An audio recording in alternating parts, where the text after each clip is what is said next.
America अब Britain की दास्ता से स्वतंत्र हो चुका था। थोड़ी सी आबादी, ढेरों गुलाम, नया देश, नई जमीन, नई व्यवस्था ने इस नए नए गणतंत्र को बहुत ताकत दी। आजादी के बाद वाशिंगटन के नेतृत्व में अमेरिका की अर्थव्यवस्था का निर्माण शुरू हो गया। अमेरिका के 13 उपनिवेश अब 13 राज्य बन गए। पश्चिम और दक्षिण में अमेरिका का विस्तार होने लगा। लेकिन पिछली वीडियो में हमने देखा था कि अमेरिका की स्वतंत्रता का दायरा बहुत सीमित था। वहां के मूल निवासी और अफ्रीकी दास अब तक गुलाम ही थे। इसके साथ साथ अमेरिका का विकास भी विषमतापूर्ण था, इसलिए समस्या अब तक अनसुलझी ही थी। 1860 के आते आते अमेरिका की तमाम समस्याओं ने एक रूप ले लिया जो अमेरिकी गृह युद्ध के रूप में दिखता है।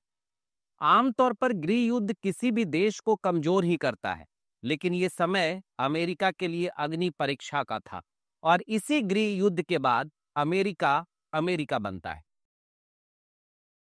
अमेरिका में अफ्रीकी गुलामों की परंपरा बन गई थी। गुलामों की स्थिति वहां बहुत दयनीय थी। आजादी के समय अमेरिका में कोई 50 लाख अफ्रीकी गुलाम थे। उनके साथ होने वाले अमानवीय व्यवहार धीरे धीरे अमेरिकी के प्रबुद्ध लोगों को खटकने लगे। इन प्रबुद्ध लोगों ने गुलामी के खिलाफ माहौल बनाया। कवि लॉन्गफेलो की प्रसिद्ध कविता स्लेव्स ड्रीम ने संवेदनशील लोगों के रोंगटे खड़े कर दिए। हैरियट स्टोवे का उपन्यास अंकल टॉमस केविन इतना लोकप्रिय हुआ कि भारत में इसका हिंदी अनुवाद टाम की कुतिया के नाम से प्रकाशित हुआ। अमेरिका के प्रबुद्ध लोगों ने ही अमेरिका में गुलामी प्रथा को कलंक सिद्ध कर दिया। लेकिन इनमें से अधिकांश प्रबुद्ध लोग अमेरिका के उत्तरी राज्यों से थे, जहां खूब औद्योगिक विकास हुआ था और इन क्षेत्रों में गुलामों की आवश्यकता ही नहीं थी। इसलिए उत्तर के राज्य गुलामी प्रथा के विरोधी हो गए।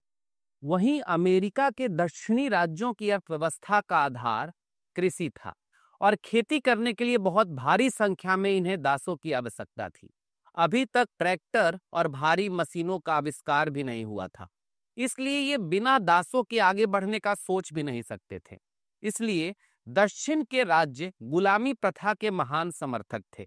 इसके अलावा दक्षिण के राज्यों की शिकायत थी कि अमेरिका संघ उत्तर के राज्यों को संरक्षण दे रहा है और इसकी कीमत दक्षिणी राज्यों से वसूला जा रहा है।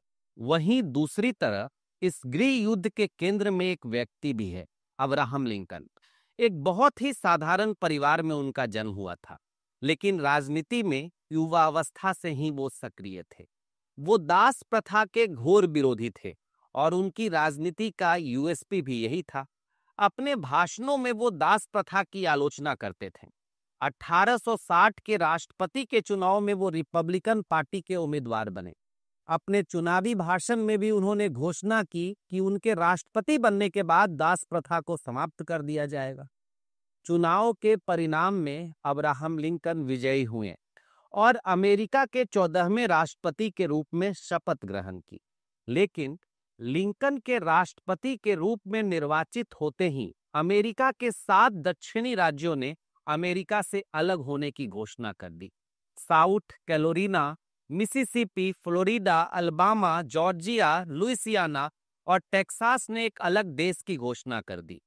नए संघ का नाम कन्फेडरेशन स्टेट ऑफ अमेरिका रखा गया और मिसिसिपी के जेफरसन को राष्ट्रपति भी घोषित कर दिया। राष्ट्रपति के रूप में लिंकन के लिए सबसे जरूरी था कि संघ को बचाया जाए। दास प्रथा के खत्म करने या जारी रहने से ज्यादा जरूरी उनके लिए अमेरिका के संघ को बचाना था। उन्होंने ये कहा भी था कि इस संघर्ष में मेरा सर्वोपरि उद्देश्य संघ को बचाना है और ना तो गुलामी को बचाना है, न ही नष्ट करना है। अगर मैं किसी भी गुलाम को मुक्त किए बिना संघ को बचा सकता हूं तो मैं ऐसा करूंगा, और अगर मैं सभी गुलामों को मुक्त करके इसे बचा सकता हूं तो भी मैं ऐसा करूंगा, और अगर मैं कुछ को मुक्त करके और कुछ को स्वतंत्र छोड़कर इसे बचा सकता हूं तो भी ऐसा करूंगा। दूसरी तरफ 12 अप्रैल 1861 ईस्वी को दक्षिणी राज्यों के कन्फेडरेशन ने चार्ल्सटन बंदरगाह स्थित फोर्ट सुमेटर पर गोलीबारी करके गृह युद्ध छेड़ दिया। इस युद्ध को दक्षिणी राज्यों ने ग्रेट रिवोल्ट कहा, वहीं उत्तरी राज्यों ने इसे राज्यों का युद्ध कहा। लेकिन ये एक भयानक गृह युद्ध था जो करीब 4 वर्ष चला और इसमें 6,20,000 अमेरिकी सैनिक मारे गए। शुरू शुरू में लिंकन ने इस पर विशेष ध्यान नहीं दिया। उन्हें विश्वास था कि उत्तरी सेना जल्द ही इस विद्रोह को दबा देगी, लेकिन दक्षिणी राज्यों के नेताओं ने इसे जीवन मरण का प्रश्न बना लिया। वहां अनिवार्य सैनिक सेवा लागू कर दी गई। यदि किसी बाहरी देश का इन्हें सहयोग मिल गया होता तो निश्चित तौर पर परिणाम कुछ और हो सकता था, लेकिन एक तो अब्राहम लिंकन ने इसे अमेरिका का आंतरिक मसला घोषित कर रखा था, दूसरी तरफ दक्षिणी राज्यों का नैतिक पलड़ा हल्का था। इसलिए भी यूरोप के देशों ने गुलामी प्रथा के समर्थन में अपनी ऊर्जा को लगाना बेहतर नहीं समझा और दक्षिणी राज्य अकेले पड़ गए। 1863 ईस्वी में लिंकन ने पूरे अमेरिका में दास प्रथा को खत्म करने की घोषणा कर दी और उनसे अमेरिका के फौज में भर्ती होने का आह्वान किया।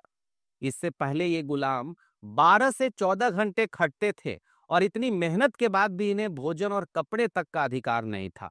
ऐसे लोगों से जब देश की रक्षा के लिए आह्वान किया गया तो ये उनके लिए कल्पना से परे था।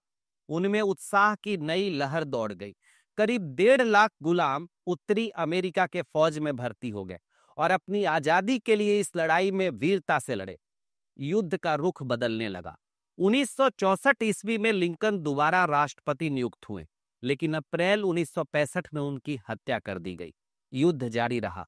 दक्षिण राज्यों के पराजय के बाद ये युद्ध समाप्त हुआ। अमेरिका में गुलामी प्रथा खत्म हो चुका था।